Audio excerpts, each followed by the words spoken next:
Olá, muito boa noite. Quarta-feira, 9 de fevereiro, acesse o portal guará.com. Por lá você fica por dentro de tudo e acompanha a nossa programação ao vivo.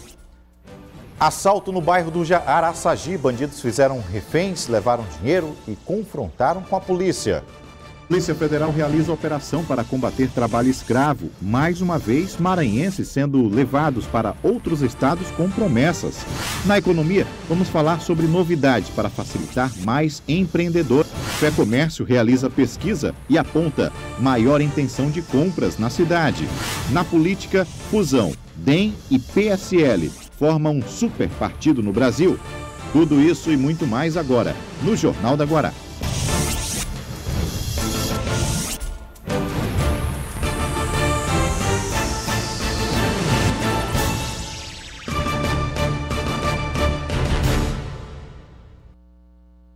Jornal da Guará mostra agora um caso de segurança pública, um assalto com sequestro no bairro do Araçagi e que acabou com um desfecho bem positivo.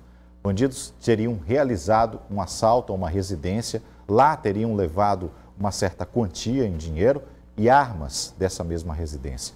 A informação é de que a casa pertence a um policial rodoviário federal.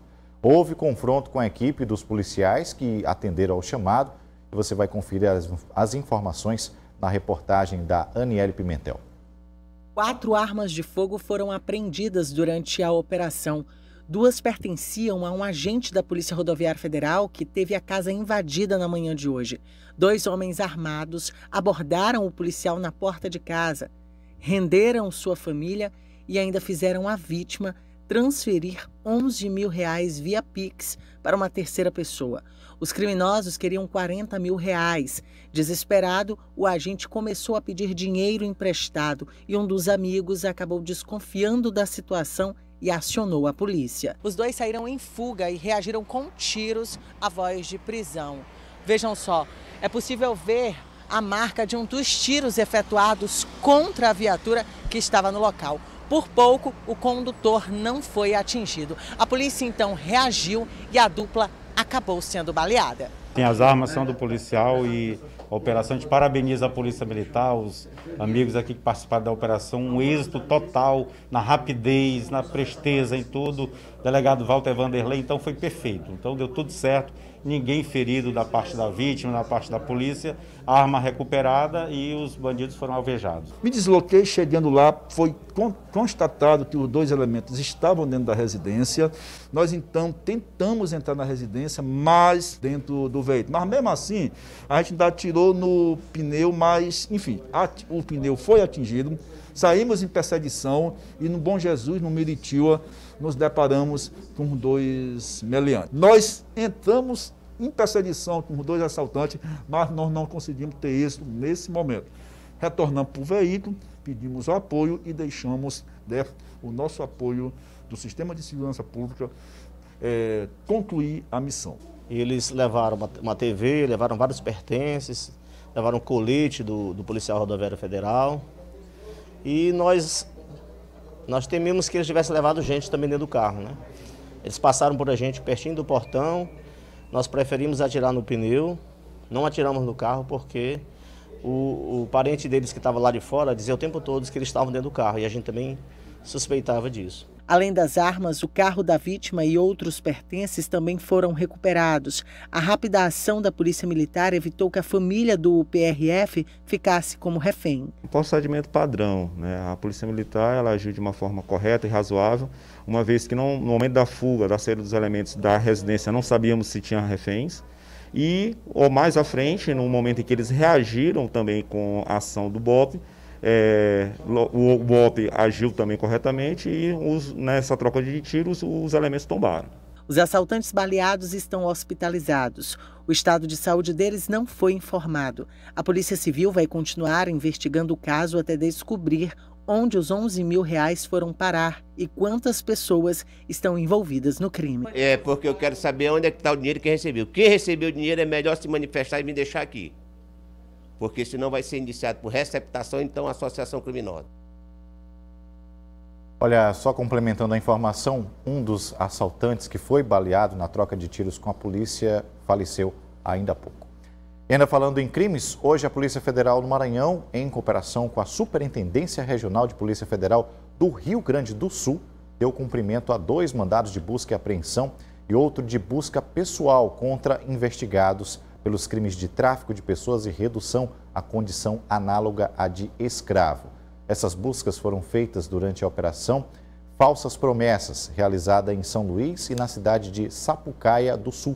Segundo a Polícia Federal, está sendo investigado o tráfico de pessoas, sendo que as vítimas são 21 trabalhadores do estado do Maranhão, que foram aliciados mediante fraude, com essa promessa de trabalho, alojamento, alimentação pagos pela empresa, contratantes levados ao estado do Rio Grande do Sul. Esses trabalhadores acreditavam ter sido contratados como carpinteiros, mas no Rio Grande do Sul descobriram que iriam trabalhar como montadores carregando formas metálicas, as quais pesavam aí cerca de 65 quilos. Bem, na sede da Superintendência da Polícia Federal, delegados que estiveram à frente da investigação relataram em detalhes a ação de mais este crime e reforçando que os maranhenses continuam sendo alvo deste tipo de ação por parte de grandes empresários. Veja só. Então, a gente recebeu denúncia anônima informando de que algumas vítimas tinham pagado um valor para uma aliciadora para garantir uma vaga de emprego no Rio Grande do Sul e que eles teriam viajado por volta de fevereiro. E aí, a partir dessa denúncia, a gente tinha informação de qual era a empresa que eles iriam trabalhar, qual era o estado. E aí, a partir daí, a gente diligenciou, junto com os auditores do trabalho, um trabalho conjunto, para tentar identificar qual era o local exato em que as vítimas estavam sendo mantidas. E, eventualmente, a gente conseguiu descobrir. E aí, eu solicitei a fiscalização aos auditores do trabalho. E eles prontamente foram lá, fiscalizaram duas obras da empresa e nas 2 obras foram constatados o trabalho escravo. E hoje o Batalhão de Polícia Militar Rodoviária fez a confirmação de que está de volta às ações de fiscalização para cumprimento da Lei Seca. Essas ações vão acontecer em conjunto com o Detran, em razão do alto número de casos de contaminação por Covid-19 e também do vírus da influenza. As operações estiveram suspensas. Essa retomada dos trabalhos tem como foco retirar condutores que estejam aí conduzindo veículos sob efeito do álcool, evitando principalmente acidentes de trânsito.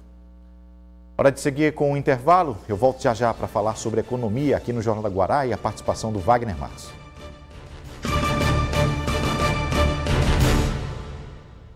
De volta e hora de dar destaque aos assuntos que envolvem economia. O mês de janeiro, que para muita gente pareceu aí interminável, apresentou um saldo positivo, aumento na intenção de consumo e, segundo a FEComércio, tem sido assim por 9 meses. Cada 30 dias as pesquisas apresentam retomada do comércio local, mesmo com esse cenário pandêmico. A intenção de consumo das famílias ludovicenses, divulgada pela FEComércio, trouxe no resultado mais um mês de crescimento. Nesta edição, o crescimento de 0,6%, apenas um dos 7 componentes da pesquisa, teve recuo na margem, que foi o consumo de compras a prazo, que declinou menos 4,70%. A pesquisa de intenção de consumo para esse mês de janeiro apontou o 9º crescimento consecutivo desse indicador de predisposição do ludovicense em realizar compras. Isso mostra aí uma escalada nessa confiança do consumidor. Desde maio do ano passado, essa confiança ela vem crescendo e com esse resultado de janeiro a gente tem aí uma direção para 2022 já. A gente começa 2022 já com essa confiança do consumidor crescendo e fazendo com que a gente se descole dos efeitos negativos da pandemia.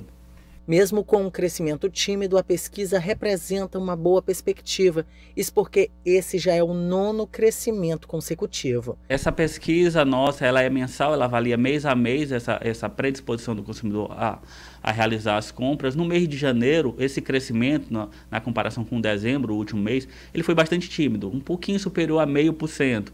A perspectiva é que a gente tenha uma aceleração à medida que os meses avancem agora em 2022, a gente tem uma aceleração mais forte dessa confiança do consumidor e isso resulte aí num crescimento bastante acentuado do volume de vendas no comércio. Janeiro é considerado um mês apertado para a realização de compras, por isso um crescimento tão pequeno. A disponibilidade de renda também ainda está baixa, apesar do nível de emprego com carteira assinada ter melhorado. Apesar das perspectivas das famílias ter caído 2,10%, o comércio parece mais otimista com os próximos meses. Bom, e neste cenário de apostas para um futuro promissor para São Luís, o Sebrae, junto com a Prefeitura de São Luís, desenvolveram aí a Sala do Empreendedor Digital. A proposta é modernizar, diminuir burocracias por meio de uma plataforma que vai ser possível fazer abertura de empresas, alterações e tantos outros procedimentos. Agora, empreendedores podem legalizar seus negócios informais do conforto de casa. Uma parceria entre a Prefeitura de São Luís e o Sebrae criou a Sala do Empreendedor Digital, um site que pode ser acessado de qualquer lugar para ter acesso a todos os serviços aos microempreendedores individuais. O Sebrae, desde o período da pandemia, intensificou o seu processo de transformação digital. Como nós precisamos trabalhar durante um bom tempo em home office, essa transformação digital ela foi acelerada no Sebrae, como em muitas empresas também, né, no sentido de que nós conseguíssemos levar orientações, soluções, cursos e consultorias pelos canais digitais, por e-mail, por telefone, por chat, por videochamadas, para os microempreendedores individuais, para as microempresas e para as empresas de pequeno porte, que são o foco principal de atuação do Sebrae no sentido de desenvolvê-las, no sentido de contribuir para o seu crescimento. Durante a pandemia, muitas pessoas perderam seus empregos e abriram seus próprios empreendimentos. O projeto serve para formalizar esses negócios de forma menos burocrática. Em São Luís, tem 2 salas físicas do empreendedor, uma no bairro do Anjo da Guarda e outra na Coab. O site oferece exatamente os mesmos serviços, mas com a vantagem do distanciamento social, medida importante durante a pandemia. A gente tem experimentado um crescimento desde o ano passado, como eu falei, nessa dificuldade financeira onde muita gente perdeu o emprego e as pessoas precisaram se virar para gerar renda para as suas casas. O que a gente tem experimentado é um aumento agora, nesse momento, da formalização, que para a gente é o que tem de muito importante. É o empreendedor se formalizar, o microempreendedor individual, para que ele possa ter direitos garantidos, previdenciários, que o próprio MEI o gera, e também para o município poder mapear melhor esses empreendedores. Então a gente tem experimentado sim, nesse momento pós-pandemia, ainda vivendo, mas a gente tem experimentado sim um crescimento. Bom, hora de contar com as explicações aqui do nosso comentarista de economia, Wagner Matos. Boa noite, Wagner. Antes da gente falar aqui sobre essa plataforma, a gente falou também sobre intenção de compras, né? E a gente tem pesquisa do IBGE, que sempre divulga aí o IPCA, é isso? A gente tem boas perspectivas já nacionalmente? Boa noite. Boa noite, Hugo. Boa noite a todos. Isso, a gente já teve aí uma apresentação do como é que está o comportamento da inflação, que é o nosso IPCA, que é medida, que é a nossa inflação oficial. E agora, no mês de janeiro, ela desacelerou, ficou em 0,54%. E aí a gente já tem essa desaceleração desde, como a gente acompanha aqui no gráfico, desde outubro, onde estava em 1,25%, passou para 0,95%, 0,73%, e agora em janeiro ficou em 0,54%. Ainda está positivo, mas a intenção é que a inflação comece a desacelerar. E aí, com isso, a gente pode ter algum reflexo já nos nossos preços que a gente encontra no dia a dia. Outro fator que também pode contribuir no próximo mês é a baixa do dólar, que está acontecendo agora durante o mês de fevereiro. Mas aconteceu. Suave, mas ela reflete nos insumos e acaba refletindo no preço final dos consumidores. A gente tem um parâmetro também do mês de janeiro, né, que apresenta aí um balanço divulgado também por essa pesquisa. A gente pode mostrar para o nosso telespectador que está acompanhando essa explicação. Exato. A inflação que mais teve peso, novamente, foi o setor de transporte, que tem a parte da gasolina que acaba influenciando em toda a cadeia. Em segundo lugar, ficou a participação do grupo de alimentação. E em terceiro, o de habitação, que envolve botijão de gás, energia elétrica, aqueles são os que têm maior peso na nossa inflação. E são essenciais, né, Wagner? Exatamente. Mas aí a gente tem a fotografia também da inflação da cidade de São Luís. Sim.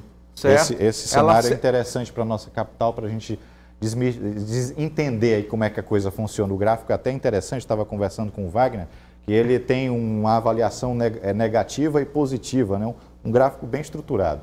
Exato. Desse lado, são o que a gente teve foi a mais acentuado. Ficou no índice geral 0,54%, e o que mais teve variação foi a parte de vestuário e a parte de artigos de residência. E aqui do lado negativo foi a parte de habitação e comunicação, que é aquela parte de internet que você tem uma redução dos custos de comunicação, telefonia, celular, internet. Então tudo isso puxou um pouco para baixo e aí a gente ficou com a média nacional. Mas aí a gente teve essa parte aqui de artigo de residência e vestuário, que como a gente não produz nada no estado, puxa muito dos outros, e ela teve uma participação mais forte. E aí, se a gente pegar a fotografia dos últimos 12 meses da cidade de São Luís, ela ficou abaixo da média nacional, ficou em 10,08%. Então a gente mostra também... É um número assustador, Wagner? Esse número assusta um pouco? Olha, já teve pior. Então, a gente está constando essa desaceleração da inflação. O que a gente, como foi citado no VT anterior, sobre a intenção de consumo, ela pode melhorar. Então, a economia girando e você tendo essa perspectiva de queda de preço em função da baixa dos combustíveis, da baixa do dólar, influir no consumo das pessoas e aí melhorar. E aí ter menos impacto no salário das pessoas, e aí o poder de compra começa a melhorar. Não é que vai voltar de uma vez, mas aos poucos a gente pode sentir isso daí. E falar sobre quem quer empreender. A gente viu ainda há pouco uma reportagem que tratava aí de uma plataforma digital, vencendo algumas burocracias. A burocracia atrapalha quem quer empreender, e ela na palma da mão, hoje em dia tudo a gente faz pela internet. Facilita aquele estalo da pessoa em querer, não, eu vou ver quais são os documentos, vou empreender, isso facilita a vida de quem quer? Facilita muito, porque o que acontece? A gente tem as informações corretas na palma da mão, não fica naquele negócio de, o contador falou aquilo, o funcionário público falou aquilo, então você tem com mais rapidez, tem a aprovação da documentação mais rápida, você consegue analisar, você tem um feedback em menor prazo, e aí você consegue ter mais tempo para dedicar ao seu negócio. Então isso facilita o nosso dia a dia do empresário, que acaba tendo muita tarefa com controle da gestão do seu negócio. Maior tempo para planejamento. Wagner Matos, muito obrigado pela participação. Uma ótima noite para você. Eu que agradeço. Boa noite a você, Hugo, e um abraço a todos. Até mais. Tchau, tchau. Bom, e o Jornal da Guará segue agora para um rápido intervalo. Na volta a gente ainda dá uma pincelada sobre os assuntos da política neste ano de eleições. Eu volto já.